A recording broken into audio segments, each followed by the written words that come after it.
Live from KSAT 12, the 6 o'clock news starts right now. Well, the polls are going to close in about an hour, but our election coverage is just getting started. We're going to take a look at the ballot items and bring you the results as they come in. A place where kids and adults go for mental health help is once again in the spotlight for all the wrong reasons. Katrina Weber explains why.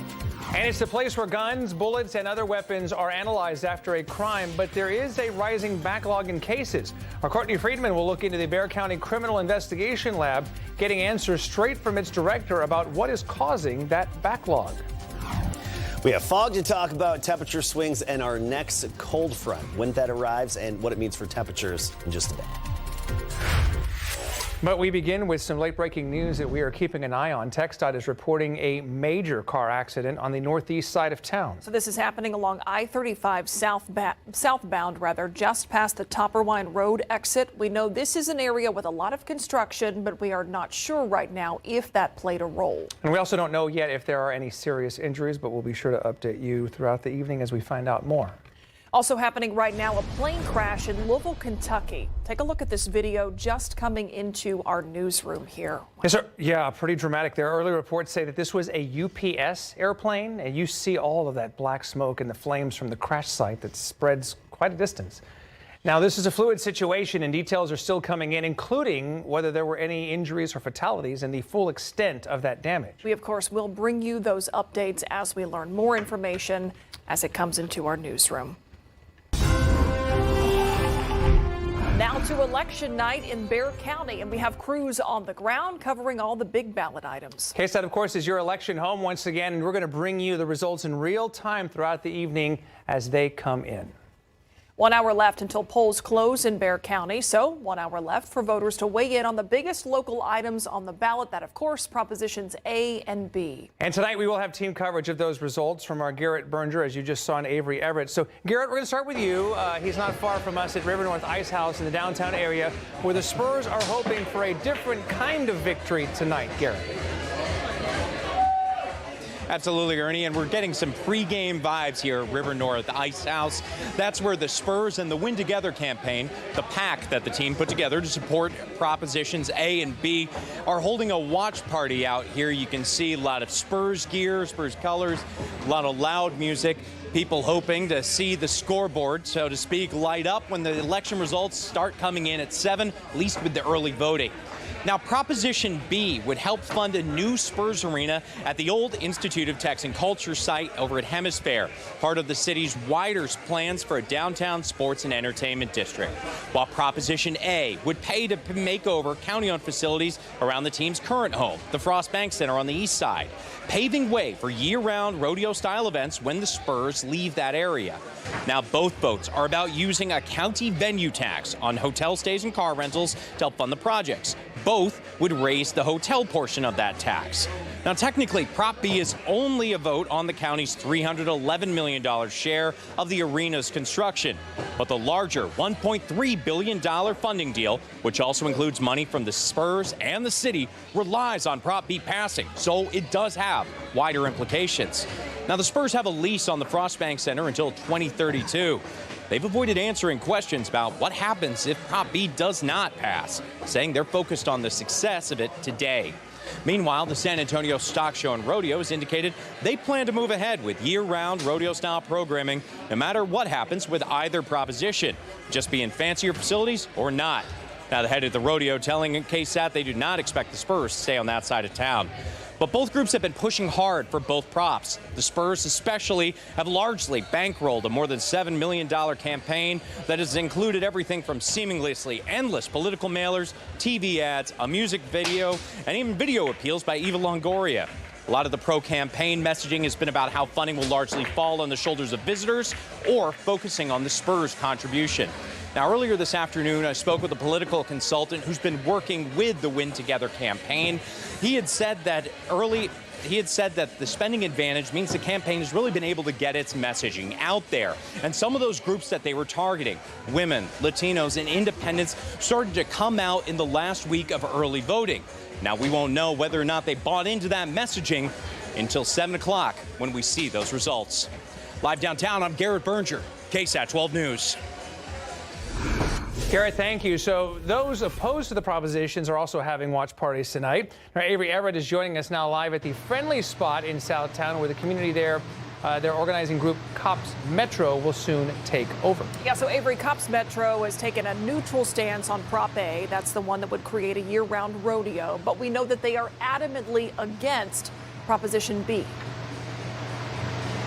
Yeah, Myra, Ernie, they are. And that's part of the reason why this section here at the Friendly Spot dedicated to that watch party for Cops Metro is so empty right now, just after 6 p.m. And that's because they say that they're working this final hour at the polls. They want to be close to where people are voting, and they want to have that final push to tell people to vote against Proposition B. So if you don't already know who Cops Metro are, they're really an advocacy coalition made up of community members. Now, we're told this group is nonpartisan, and that's part of the reason why they have taken a neutral stance on Proposition A, but they are so adamant against Proposition B. Now, we're also told that there's another group that's been one of the loudest opponents of Proposition A and B. Now, that is no Project Marvel. We're told that they're having another watch party across town on the west side tonight, so we're going to go stop by that one as well. But both of these groups, when it comes to Proposition B, they just think that this deal was done in the back room, and they want more of the public to be involved in this conversation. They don't want public funds to be used to fund this downtown arena. So we're going to hear from those people later on tonight.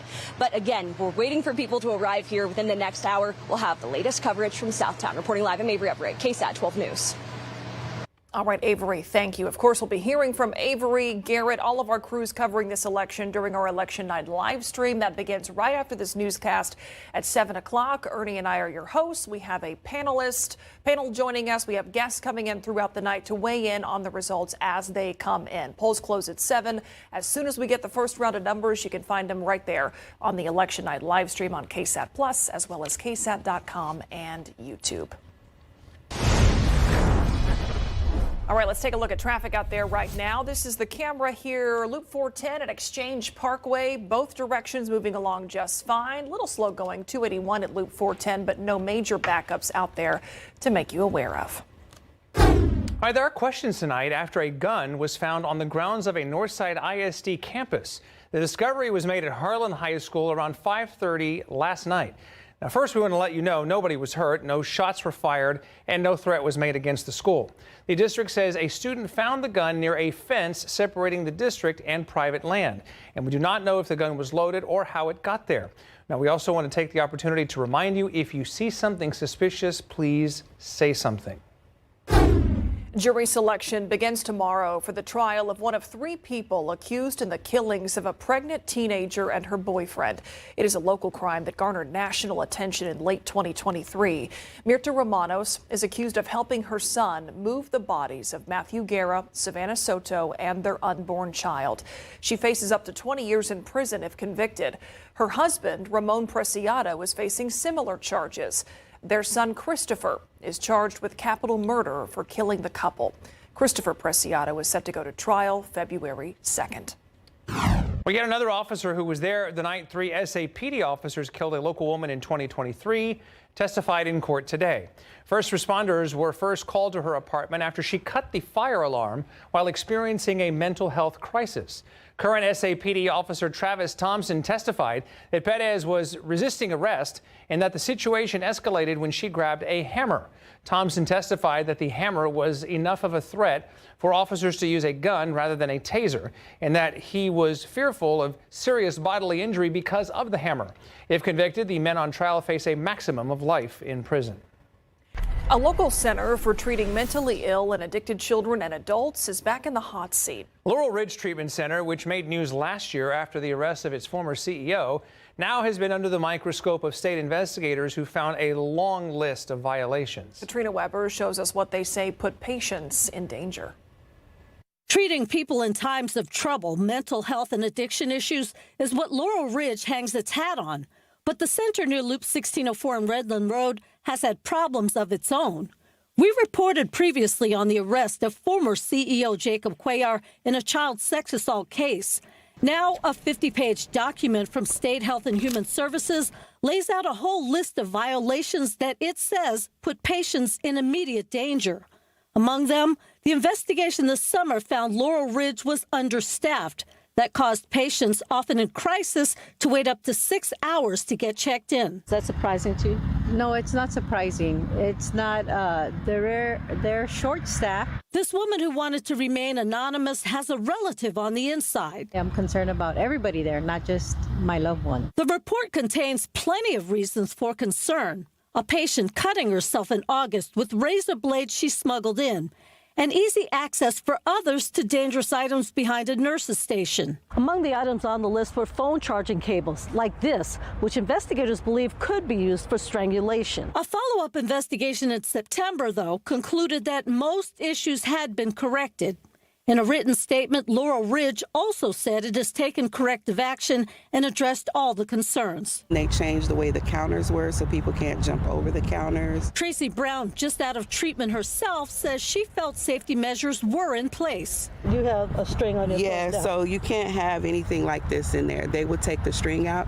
Your shoes can't have shoestrings. She says Laurel Ridge helped her so much she decided to give back, bringing supplies to comfort other patients. Katrina Weber, KSAT 12 News. There's much more to come on the news at 6. Today, the nation is mourning the loss of Dick Cheney. The former vice president passed away of complications from pneumonia. And coming up a little later on, the news at 6, a warning from health experts as respiratory virus season ramps up. And a look outside with live cam as we head to break here. Adam Caskey will have your forecast after the break, including talking about when that fog is expected to roll in next.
Well, there are backlogs at the Bexar County Criminal Investigation Lab, and it is happening for a range of reasons. So the crime lab analyzes DNA, firearms, and drugs.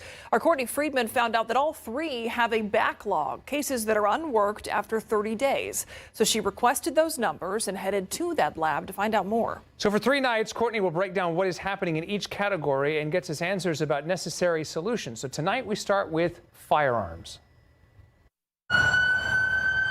When there's a crime involving weapons in our community, those pieces of evidence end up here at the Bexar County Crime Lab. It is firearms, bullets, cartridge cases, weapons, but it could be tool marks. If someone were to take a pair of channel locks and pry off a doorknob to break into a place, the marks left behind on that doorknob can be identified to the tool. It takes a very specific person to analyze all of that and testify in court during criminal trials.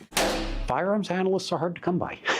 They really are. There aren't a lot of them in the country. Orrin Dim oversees the Bexar County Criminal Investigation Lab and says most of the backlog in firearms cases has to do with staffing. We wanted the full picture, so we asked for 5 years of data on the firearms case backlog, and here it is. Here are the number of cases, and here are all of the months. What we wanted to know is why this graph starts gradually rising since June of 2022. I was told it started with a rise in cases and not enough analysts. It's not a huge increase, but then it starts climbing. We get into the budget cycle. We request an additional position because we're seeing this increase. We were given the position. They were not able to find an experienced analyst, so they hired someone entry level, which means 2 full years of training. While that training was happening, their most experienced analyst retired in July 2024. 334 backlogged cases shot up to about 540 now. When his cases come up for court, we've been asked to reanalyze them. So far, we've reanalyzed 27 of his cases consisting of 308 items. And so that spike is happening in like 2024, mid 2024, late 2024? Well, and we see it again here, right, in June of 25, we have another spike. But while staffing catches up, Dim has started seeing a recent trend, a rise in complex cases that involve multiple shooters. Like this shooting in South Bexar County, a 16-year-old was arrested after 3 people were caught on camera unloading over 60 rounds and driving off. Dim's team has to analyze all of that. How many shooters are there? How many guns are we looking for? And you're looking at the cartridge cases going, how many types of weapons can we identify? Dim says despite more complex cases, they're about to be fully staffed, and he believes they'll start clearing that backlog, something KSAT will be checking back in on. Courtney Friedman, KSAT 12 News. So tomorrow, we are taking a deep dive into the Bexar County Crime Lab's drug case backlog. And Courtney finds out what's been happening there and what needs to change to decrease those numbers. All right, let's turn to the weather now. Adam, we are talking about fog that is headed our way. Yeah, and it's that time of year where we have longer nights now, and that just gives the fog more of an opportunity to develop, especially when we get an influx of a little moisture coming in from the Gulf. So here's a look at our futurecast for visibility. No problems tonight, and even after midnight, I think we'll be okay. It's mainly between about 3 a.m. and 9 a.m. We'll have some areas of fog developing, and it's probably going to be the thickest right around the morning commute, which is, around and shortly before sunrise there. 7, 8 a.m. visibility is down. Now, I know this model is saying 1/10 of a mile all across the board. It's going to vary significantly. It's not going to be that exactly specific, but I do think there will be times when visibility, Bexar County, all surrounding counties and some other areas, will be under a half mile at times. But by 9 a.m., it lifts, it clears out, and we have a lot of sunshine the rest of the day. And that's going to be the case every morning through Friday. So plan for your morning commute to potentially be delayed a little bit because of reduced visibility on the roadways Wednesday, Thursday, and Friday. Temperature-wise, look at the changes coming our way. So near 80 tomorrow, then we're well into the 80s, even 90 degrees in some spots by Friday and Saturday. And that's just a few degrees shy of record territory and 10 degrees above average for this time of year. Then the cold front hits on Sunday. Boom, resets us into the low 70s. And by next Monday, we're in the 60s for high temperatures. So we go from the 80s back down to the 60s, a real deal fall cold front. Notice there isn't any noticeably cold air out there right now across the lower 48. There is some bottled up in Canada, and there's going to be some movement of those air masses across the northern tier of the country over the next couple of days. But we're focusing on this next cold front that drops in on Friday from Canada and then makes it here by Sunday. The core of the cold air is going to be around the Great Lakes, but we're still obviously going to notice the changes with that front. And one very noticeable change is going to be wind. The wind gusts. Now, Saturday, just fine. Saturday night, you're not going to notice it that much. Let's start here Sunday about midnight. And this timing is going to change a little bit between now and then as we get closer to that event. Remember, we're trying to predict a cold front that hasn't even formed yet. But notice by Sunday, 8 a.m., we have some gusts around and slightly higher than 40 miles per hour. So the wind is going to be a factor on your Sunday, partially just in the sense that very dry vegetation, dry air, high wind gusts. That gives us that fire danger. So something to keep in the back of your mind. Now, we do have burn bans for most, if not most counties in south central Texas. Not all, but most. But if there were to be a wildfire, it would spread rapidly. So that begs the question, rain, any hope? Sorry, but there just isn't right now, unfortunately. Upper level high, Big Blue H, the dry high, blocking this disturbance, which would have given us hope for rain. That's going to stay in the Gulf. And notice it's going to drop all of its rain, Yucatan Peninsula, over toward Cuba and right in the central Gulf, but nothing around here. So today, temperature-wise, 50 in the morning, 79 in the afternoon. Big swings from the morning to the afternoon. Dressing in layers. You won't have to do so as much, though, the rest of this week. Right now, we're mostly in the 70s, but temperatures fall quickly. 63 at 10 o'clock, midnight, we're at 59. We start the day tomorrow at 54, 75 at noon, and then 80 the high temperature, right near 80, give or take a degree or two. And then we tick upwards every day, 83 Thursday, mid to upper 80s Friday, Saturday, only to have that cold front reset us again by Sunday. And coming up at 6:45, we'll be talking about the drought monitor and actually some of the improvements we saw in the recent one. All right, nice. Thank you, Adam. Very good. Okay, UTSA coming off an impressive win last week and another Thursday night game this week. Yeah, so they beat Tulane. They were not favored to beat Tulane. They did, so UTSA is feeling much better about themselves, and now they want to use that momentum heading out to South Florida. Mary Rominger has more on that. And in Carter Word football, they turned to Space Jam, the old original movie, to help motivate them for their upset victory. We got more on that coming up.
UTSA football team is back to 500 on the season after their primetime 22-point win against Tulane last Thursday. This week, the Roadrunners will need another near-perfect outing like they had last week if they want to upset South Florida on the road. Mary Rominger is at the race facility with more on UTSA.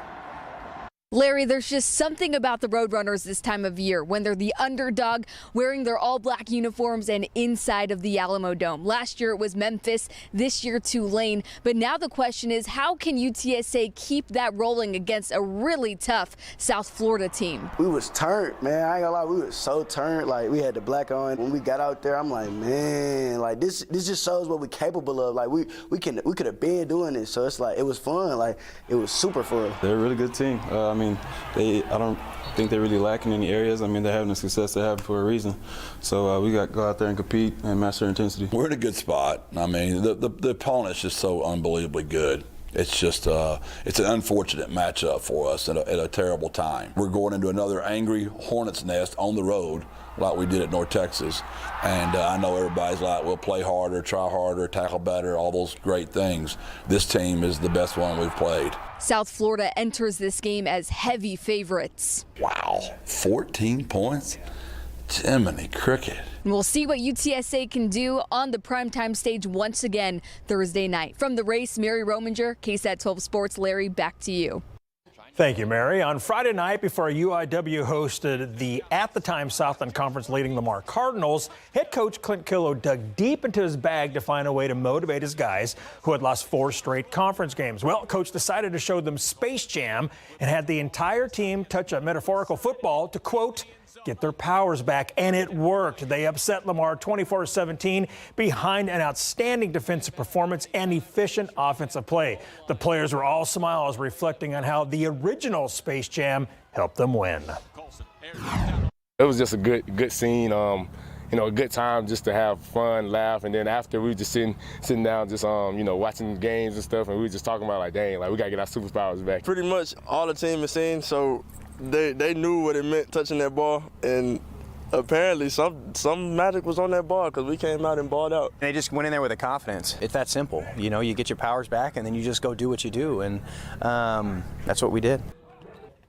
Next up, the Cards are at Northwestern State. They call themselves the Demons, and they've played Minnesota and Cincinnati this year, but own a 1-8 overall record. Number 3, Texas A&M will take their show on the road Saturday when they play at number 19, Missouri. The Aggies are 8-0 and 5-0 in the SEC. The Tigers are 6-2 overall and 2-2 in conference. And head coach Mike Elko says his team is still playing with a sense of urgency.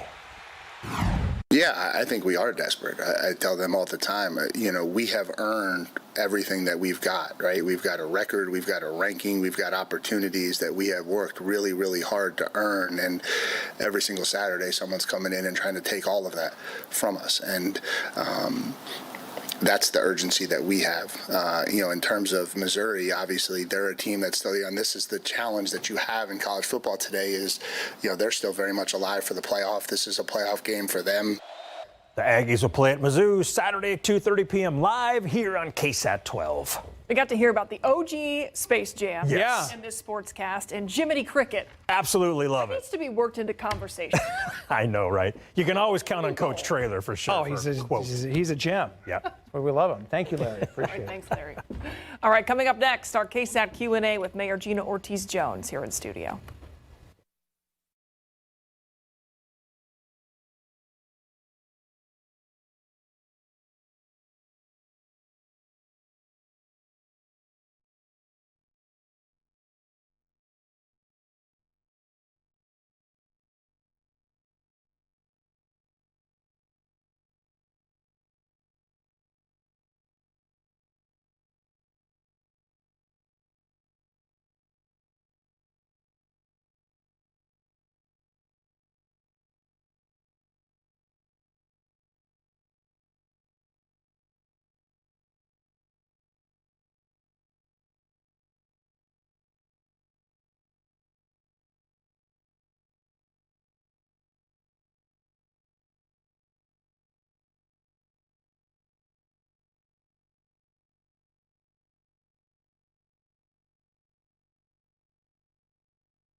All right, no ordinary Q&A on a Tuesday night here. It is election night, and we are pleased to have the mayor with us for a few minutes before she goes out and makes your election night stop. So thank you for joining us. Yeah, thank you. So you said it's a different night. So these are like all true, false questions, right? Oh, yes. We're just going to plow Ish. through these. Ish. All right, so we do have a lot to talk about, but I want to first ask you about staffing in your office. We have covered that 5 staffers have left since your inauguration. What's going on there? Is there a staffing issue within your office? No, and I'm not going to comment further on personnel issues. Okay. What about the perception that there is some sort of instability because of that turnover we have seen just since June? Well, I think what I would focus on is what I've delivered. And just over the last days, I raised $1.6 million to make sure that folks in our community who are facing food insecurity because our federal government is shut down, that we're putting food on tables. So $150 we're going to provide to these seniors and to these families that are food insecure. And I'm very proud of that. And I am focused on doing the business, right? Very proud of the team, how hard they've worked to make sure that we can do that. So I'm looking forward actually tomorrow morning to handing some of those cards out to the seniors. I'm very thankful again for the business leaders in our community that have stepped up and been very generous. $1.6 million in 72 hours, I think, speaks to how hard we are working and frankly the fact that we are focused on the most important thing, which is the most vulnerable in our community. Yeah, I want to make sure we get to the SNAP benefits and what people can actually access because of the city's efforts. But before we move on from that, you mentioned you're proud of the work you have been doing. Yeah. Any of the staffing vacancies or staffing issues, are they preventing you from accomplishing any of your goals? No. No, it's not a problem. No. All right. We'll see if they get filled. Okay. Let's talk about those SNAP benefits. So they're going out tomorrow, is that correct? I know last week you talked about gift cards and those kinds of things. So the money is coming in. We are starting that. We are prioritizing the seniors, right? So, and again, it was really important. I'm very thankful to Metro Health and to Human Services at the city level, the city staff that have figured out kind of how best to do this, right, most efficiently. And of course, making sure that we're verifying. And that's why it was important to use the city infrastructure, because we could already verify kind of who's who. And so Project Hope with the project focused on our seniors, we'll focus there, and then utilize the WIC, so the women, infant, and children facilities to make sure, again, the cards get out to who they need to. The federal government, again, we are on the precipice of the longest government shutdown in our country's history. Certainly, we are also watching, unfortunately, some of the public safety issues, but I think, it's top of mind for me that this is falling on the most vulnerable in our community. So I know there's some discussion about, partial SNAP benefits coming up, but we can't wait on that. Folks got to eat today, right? And so we're thankful for the generosity of the community again, and we'll get those cards out. Folks can still contribute. I'm very thankful. The Area Foundation, there's a site, there's a page on their site. It's called Feeding San Antonio Fund. Folks can go in there, make any contribution that they'd like to, and all those resources go directly to supporting these families. Is there anything that if somebody's out there watching saying, hey, I'm one of those people who should be receiving full SNAP benefits, can they still apply for help through the city, or what does that process look like? Well, so we are focusing right now on those that are currently accessing their SNAP benefits through city resources. Okay. Right. So there is, folks can frankly call the city and see if they are part of that. I think by now they would know if they are, and they will be notified if they're going to be able to participate in this program. Let me just put this to scale, though, right? Every month in our community, $50 million worth of SNAP benefits comes and helps our neighbors. $50 million. And so 1.6 is a good start. We're going to help people. I mean, frankly, $150 worth of gift cards. We're going to help about 10,000 people based on what we know now. If we raise more, we'll help more. But $50 million is not coming into our, again, 48.5 not coming into our community as a result of the federal shutdown. This is just a bridge. We need the federal government up and running as soon as possible. You have ties to Washington, obviously. Do you get any sense or have any sense that this might be winding down soon, or more help could be coming in another way? I would certainly hope so. I think, I just, in my mind, this is needless suffering. Needless suffering in our community. I also think about the public safety risks. The number of, and thankfully we're not seeing it at San Antonio Airport the way you're seeing it in other places, but the folks that are not showing up to work, right? You see that, what, 4 or 5 hour line at Houston? Thankfully, we're not seeing that. But I think the longer this goes on, the more risk there is to our community. And again, the more this hurts the most vulnerable in our community. Yeah, you think about so many people who take a flight out of San Antonio. They have to go to places like Houston and Dallas to get where they're going. I want to ask you about election night. What are your plans for election night? What are you really watching tonight? Well, look, I'm very excited, as we all are. I mean, the people will speak, right? And we'll hear their voices at the ballot box. And I think, as I've said, kind of either way this goes, there's a lot of work that still needs to be done moving forward. We'll negotiate on the project agreements, make sure that is the best deal for both sides.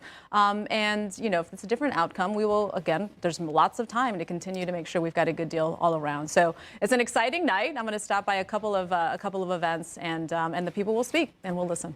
Do you have any sense, like your ears on the ground, any sense on how it might play out tonight? You know, I don't. I'll be honest with you. I've been spending a lot more time thinking about how can I raise more money for people that need help. I'll be honest with you. And this will figure itself out. Okay. All right. Well, we will watch Thank you, and Mayor. see. Yeah, All right. Thanks for being here. We Thank appreciate you. it. Take care. Very good. Okay, we appreciate that. And stay with us. We have more to get to here. And of course, our live stream in the next half hour. We'll break down everything. I know the mayor will be watching, and we will be too. So don't go away.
Hi, we are back now. A high-ranking national member of the Bandidos gang is now in jail. The Bexar County Sheriff's Office says Anselmo Barrera was booked into jail after a SWAT raid on Cantrell Drive on the south side uncovered 33 firearms, 2 body armor vests, and more than $200,000 in cash, believed to be tied to drug trafficking.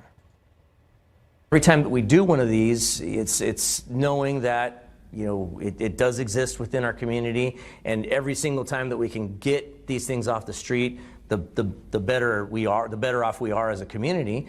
If it were up to me, we'd be making these sorts of arrests every single day. Now, Barrera is being charged with possession of body armor by a convicted felon, which is a third-degree felony, with additional charges pending. Former Vice President Dick Cheney passed away last night. His family confirming today that it was due to complications from pneumonia and cardiac and vascular disease.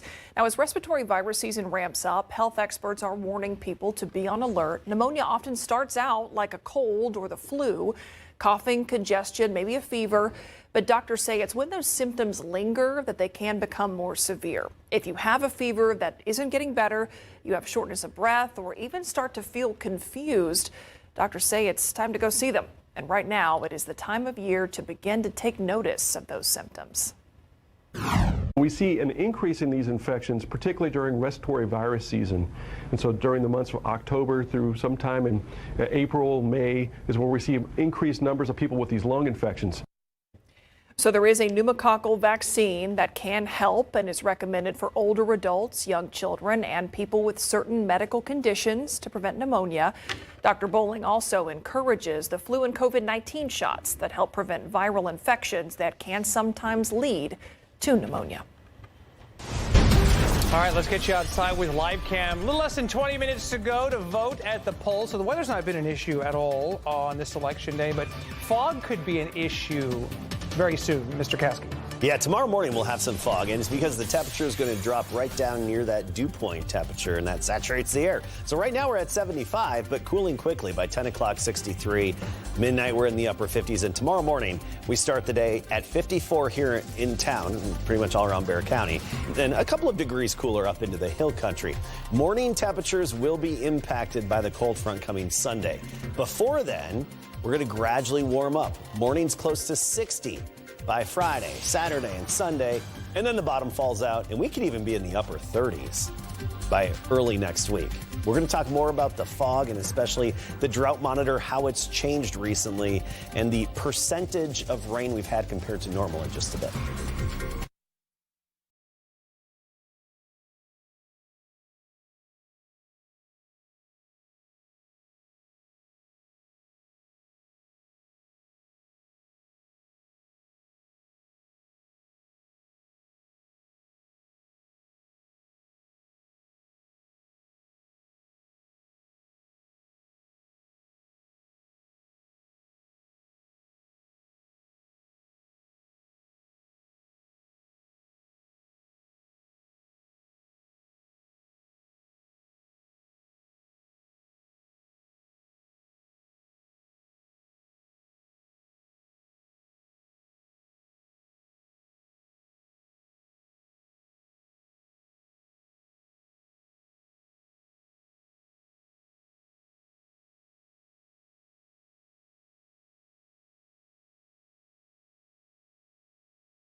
Take a look at TransGuide out there right now. It's a slow-going move of traffic here. 281 Loop 410, the interchange there, headed westbound on Loop 410. It's always a slow merge there. But you know what this reminds me of? Yes? This time of year when it's dark, I always think about people going to North Star Mall to do holiday shopping. Absolutely. yeah. The big That's boots. always what I think of once the time change happens and we see that view. It's the most wonderful time. I wasn't expecting to be on camera. I was just going to sing a little. And there's kind of a holiday weird tune. dance for Christmas music. Oh. But you know, But you know just what? You went with it, and feeling the flow. yeah, I Well, like that's just a year. moving, feeling the flow. Happy holidays, Hey, Kelsey. once you get past Halloween, bust out the decorations. That's where I see it. I am with you. Yeah. Oh. Yep. I'm about to get my harness out so I can get high up into my tree and get way up there. And, Rappel and. yep. Okay. Yep. Climb and rappel. Oh, it's so fun. All right. All right. Main headlines. Fog, morning commute, Wednesday, Thursday, Friday. So foggy mornings from now all the way through the end of the work week. We're warming up too, a little more spring-like. Mid to upper 80s for highs by Friday and Saturday. Cold front arrives on Sunday. That's the transition day. Gusty winds and then cooler air replaces that spring-like air. So a bit of a contrast from that once that cold front arrives. So dew points right now, upper 40s, near 50. But the wind is going to be turning off the Gulf, and that's going to increase the humidity a bit overnight. And that's going to have a big impact on, of course, the driving conditions tomorrow morning with the fog. Now, the relative humidity is what's important here. The amount of moisture the air can hold at the current temperature. So it's relative. So, for example, we get to tomorrow morning at 7 a.m. in New Braunfels, the air is holding 100% of the moisture that it can at the given temperature. So the air is saturated, completely saturated. That's when the air temperature meets the dew point temperature, relative humidity 100%, and that can lead to fog, especially this time of year when we have longer nights. You know, we don't have as much daylight, the nights are longer. It just gives the fog more time to develop. And we'll likely have widespread fog, I think, tomorrow morning, potentially dense in a few spots for a few hours. But by 9 a.m. it lifts and the visibility is significantly improved thereafter. So the little higher humidity through Friday morning and even into Saturday a little bit. But then by Sunday and Monday, look how the dew points, the moisture content of the air really falls off. I mean, we're talking desert dry air by Monday. Now, speaking of dry, obviously we're in a drought. We all know that. But we did have one improvement from the updated drought monitor last Thursday from the previous rain that we had. This is the previous drought monitor. And notice in 3, 2, 1, we actually did have some slight improvements because of the rainfall that we had leading up to last Thursday's drought monitor. But across the state, still looking at 1/3 of Texas considered in drought. Now, here in San Antonio, over the past 365 days, you may be surprised to hear that we've had about 87% of the average rainfall just since this time last year, and even higher numbers as you get up into the hill country. Unfortunately, no sign of rain right now or anytime soon. Upper level high still parked overhead. It's actually blocking a decent little disturbance in the Gulf. And you can see that causing some showers near Cuba and even offshore where the radars don't have the range out there. There's likely some shower activity. It's being blocked by that upper high. So unfortunately, all that rain staying out over the open water, raining on open water when we need it here. And up and down the central U.S. looking dry. 79, that was the high today. Right now, 60s already in the hill country. 68 Bandera, 69 Comfort, Bulverde 67. We're 75 here at the airport, but cooling off quickly. And then tomorrow morning, we start the day in the mid-50s with the fog. By the afternoon, nothing but sunshine, right near 80 degrees, give or take a degree or two. And then notice the morning's getting cooler again. Early next week, Monday morning, have the jacket ready at 41. We'll be back with more and talking elections in just a bit.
All right, welcome to the KSAT newsroom. This will be your headquarters for election night. This is where we are going to broadcast our live stream starting in just about 7 minutes at 7 o'clock when polls close. We will immediately begin to get you numbers as soon as they come in. We have a whole panel of experts, analysts, guests coming in here tonight to weigh in on all of those big propositions. One of the first headlines, if you will, that's come out is really from our John Paul Barajas, who's at election headquarters and not too far from where we are, but essentially saying that Michelle Carew, the elections administrator, who was set to go in front of the microphones at about 7 o'clock, has delayed that because there are a lot of people still out voting. Yeah, which is a good thing. And a reminder to anyone, if you are still in line at 7 o'clock, you can cast your ballot. So it's good to see a great turnout that we hope, we saw, what did he say earlier? More than 62,000 people voted today, which is amazing. So we're going to bring you all those election night results. Of course, props A and B, the big ones here locally, and the 17 other propositions to the state constitution, which definitely have an impact statewide. And Kevin Wolf and DeMonte Alexander are here. They've memorized every one of them verbatim, so they'll resuscitate that for us here, or I should say recite that for us here in just a little bit. The mayor, by the way, who was with us a little while ago, is heading over, I believe, to the Spurs Watch party, the Project Marvel-related Prop B party, if you will, and so we could be hearing from her and Spurs Chairman Peter J. Holt coming up at the top of the hour as well. Mayor Jones said she was going to hit a couple of different watch parties tonight, so are our KSAT crews. So we will have reaction for those who are really hoping for a Prop A and B victory and those definitely rooting against it. This is your election night headquarters. Ernie and I have you covered, as well as all our crews, KSAT Plus, KSAT.com, and YouTube. We'll see you for that stream at 7, but don't go anywhere. We're not done here just yet.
Here is a quick look at what is on ABC primetime tonight. At 7 o'clock, it is Dancing with the Stars. And then at 9, catch Step Into the Movies with Derek and Julianne Hough. And of course, you can join us for the Night Beat. All your election night results and returns and the recap, Stephanie and myself, coming up on the Night Beat at 10.